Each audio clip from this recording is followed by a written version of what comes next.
So hi guys, so kamusta ulit? Team K ulit. So mag-react lang tayo guys nung nakaraan dun sa sa vlog ko na yung worth it pa ba yung Canada. So dami kasi dami kasi nag-react doon. So para sa sabi ko nga dun sa vlog na yun, 'di ba? Para sa akin lang yon. Hindi ko naman inanon sa general yon. Pero para sa akin, worth it pa rin talaga guys yung Canada kasi nandito na ako eh. So parang nakapag-umpisa na ako sa umpisa from the bottom, galing na ako sa bottom, then kahit paano naka step 2 or step 3 na tayo, pero wala pa tayo sa taas.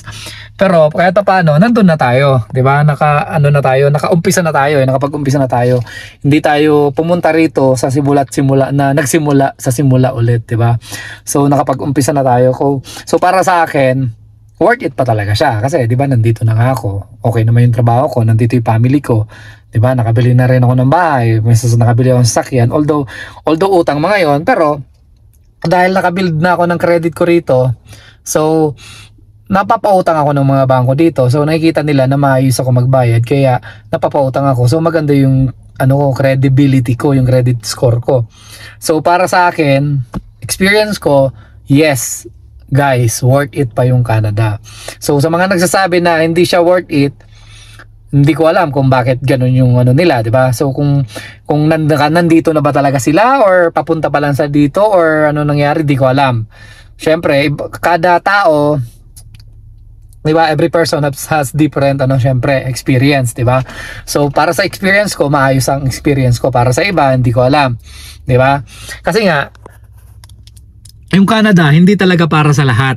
'Yun ang totoo doon. Hindi para sa lahat yung Canada kasi ako, 'di ba, galing ako abroad, galing ako sa ibang bansa which is Taiwan. So abroad na ako. So alam ko ang kalakaran sa Taiwan, after kontrata mo, uwi ka ng Pilipinas.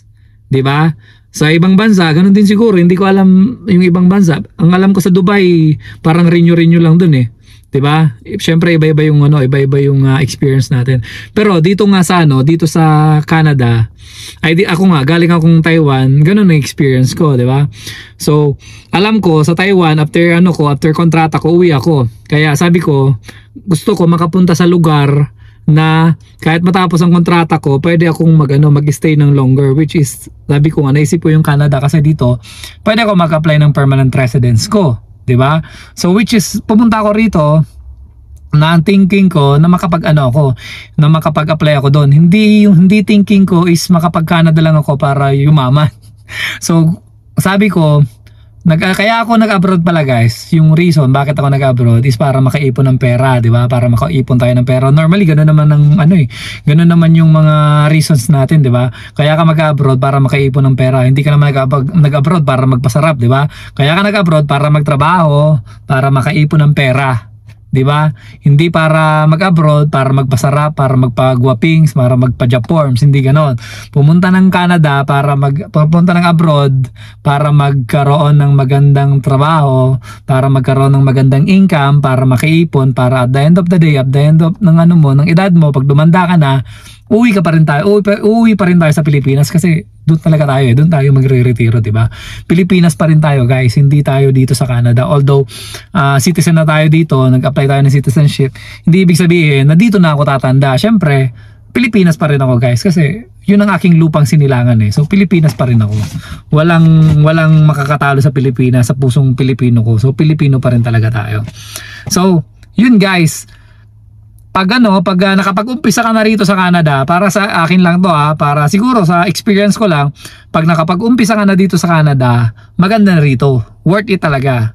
Pero kung bago ka pa lang, pupunta ka pa lang, for example, papunta ka pa lang ng Canada ngayon, especially ngayong panahon na to, mahirap na guys, as in mahirap na siya. Kasi hindi na ganun kaano yung trabaho kasi ang dami nang pumupunta talaga dito guys eh. Hindi lang naman mga Pilipino napunta rito eh, maraming ibang lahi ang napunta rito, di ba?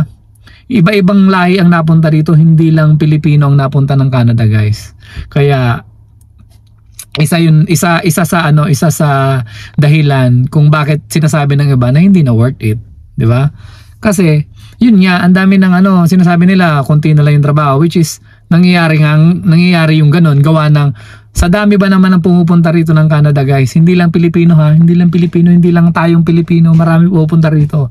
So anong nangyayari, nagpapaanuhan sa trabaho. Syempre halimbawa, yung isa engineer, yung isa IT, di ba? Maganda yung posisyon niya sa Pilipinas o kaya sa ibang bansa.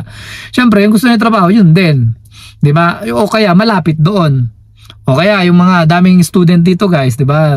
Pag nakatapos sila ng school year nila, syempre mag-a-apply sila nung tinapos nila, which is priority ng ng Canada 'yon kasi 'di ba? Ganun yung tinapos mo eh. Kasi kung galing ka Pilipinas, 'di ba? Engineer ka, pagdating mo dito, hindi naman kina-qualify agad ng Canada 'yun eh. Kailangan mo pang ng exam, mag-take ng exam para magpa-red seal ka na tinatawag.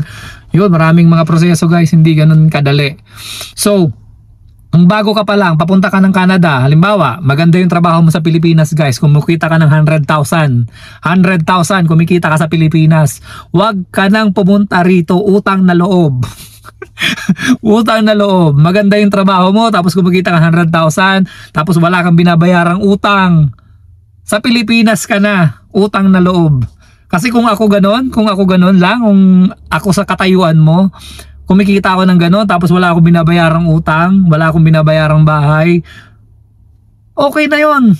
Panalo na nun. Kahit nga 50,000 lang siguro, basta wala akong utang sa Pilipinas, kahit 50,000 lang siguro okay na rin yun. Kung halimbawa sa probinsya lang ako, province boy lang ako, siguro para sa akin okay na yun eh, di ba? Kasi sa Pilipinas, kung maganda ang trabaho mo, kumikita ka ng 100,000 tapos pumunta ka rito, mag-uumpisa ka sa bottom, tapos magrereklamo ka, bakit ganito, bakit ganyan, kinikita mo lang $15 per hour, magkano lang yun? Diba? Computein mo, $15 per hour.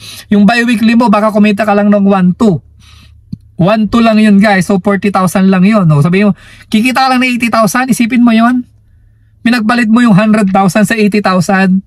Sabihin natin nag-overtime ka, so overtime ka, kumita ka ng 150,000.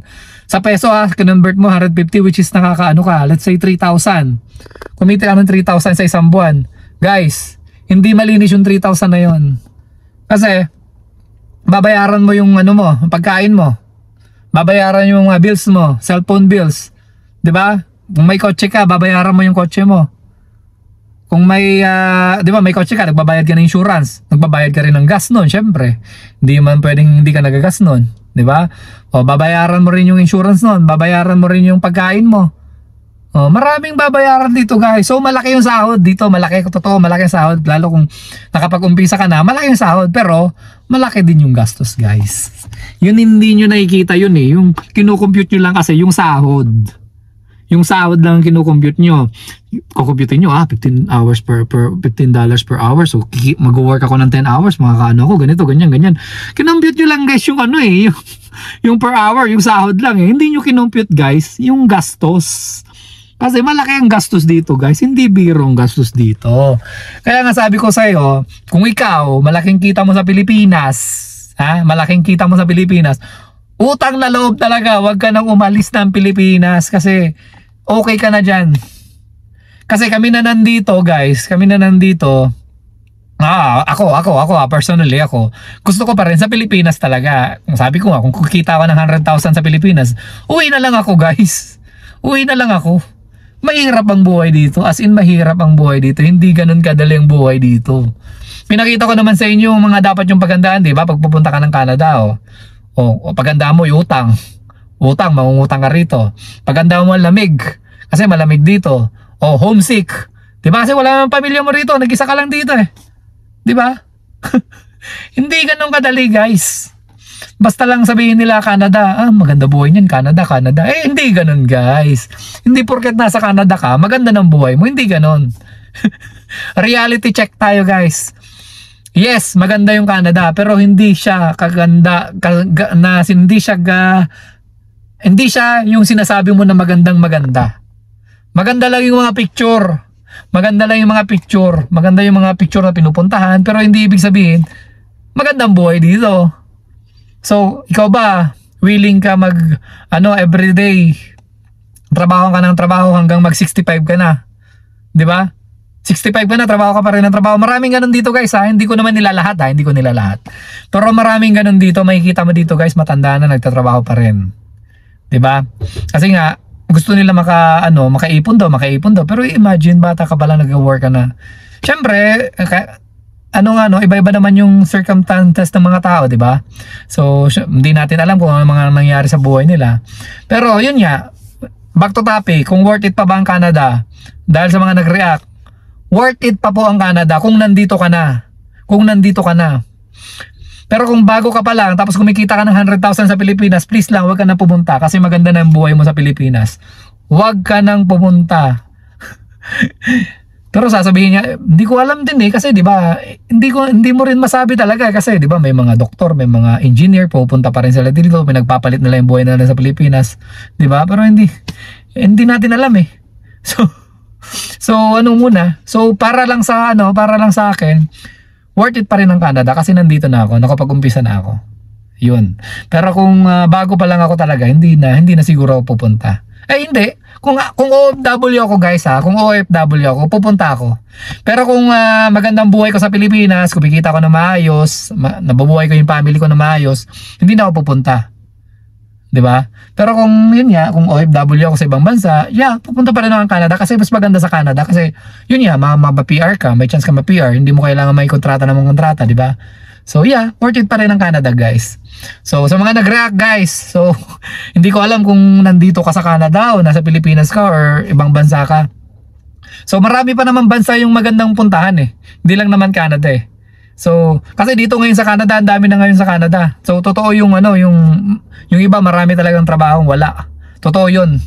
Pero ewan ko, siguro meron din mga trabaho, kaya lang syempre sa mga mabababa, yung for example sa mga sa mga regular employee lang, sa mga minimum wage earner, for example sa mga Tim Hortons, McDonald's, yun nga, mababa lang yung sahod mo pero may trabaho, 'di ba? At least may trabaho, yun importante, may trabaho Kasi pag pupunta ka rito, kailangan may trabaho ka agad kasi maraming bills, 'di ba?